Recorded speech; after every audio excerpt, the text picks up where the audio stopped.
Hey everyone, Clint Butler here, and this is test number 44. I know, 44 tests already, you say. Well, we got 600 plus in SIA. If you want to check those out, come sign up at SEOintel.com. In the meantime, does a page that uses SSL beat an unsecure page? Let's get into it. All right, this test is actually older. Is when Google was pretty much trying to force everyone into or incentivize everyone into getting an SSL certificate. This is right around the same time that Let's Encrypt came out, and that was essentially making SSL certificates free, which was a significant change because the registrars used to charge unnecessarily large amounts of money for SSLs and based on the standards of the SSL that you wanted to. As a matter of fact, I think some of those SSLs still exist to this day, primarily for the e-commerce crowd, though, and who have those shopping carts and stuff, and they want to make sure that they're got the best certificate that they can to protect their customers. But from a ranking perspective, when this came out, HTTPS was actually a ranking factor. Google notified everyone that would be a ranking factor, and they knew by doing such, SEOs and SEO practitioners would get their clients or their business owners that are doing themselves and stuff would go ahead and leverage HTTPS in order to get the ranking factor, get the benefits of the ranking factor versus just having a HTTP.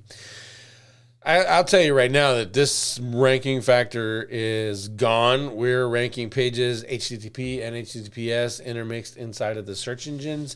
They have changed it over to giving you that non-secure message inside of the browsers now, and kind of thinking that users are going to use that to facilitate the quality and trust of a website, which in my experience has not been the case. But all the browsers are doing that now, and they're throwing messages for mixed content. Like if you have HTTPS on your site and you share someone's image and it's not using a HTTPS URL, that you'll get a mixed content message on there. It's all like a security thing that they're kind of bringing up, but at the end of the day, Let's Encrypt is free, and if I'm not mistaken, that's actually a Google program. So they're putting all these websites and using Let's Encrypt, and that may or may not become another data source for Google. Who knows? But why do I even share this? If I know that they're not giving a whole much more benefit, it's not really a ranking factor thing now. Why do I share it? And that's because Core Web Vitals is coming out, and they're following the exact same model. They followed the exact same model with AMP. They followed the exact same model with Mobile Friendly. And us SEOs fall into it every single time. Oh, Google's going to give us something new. So happy. And at the end of the day, it is, what Google giveth, Google taketh away. And when you adapt to and use their new tools or use their mode of the web that they think they want, they just remove it because everyone else is using it now and they've accomplished what they want.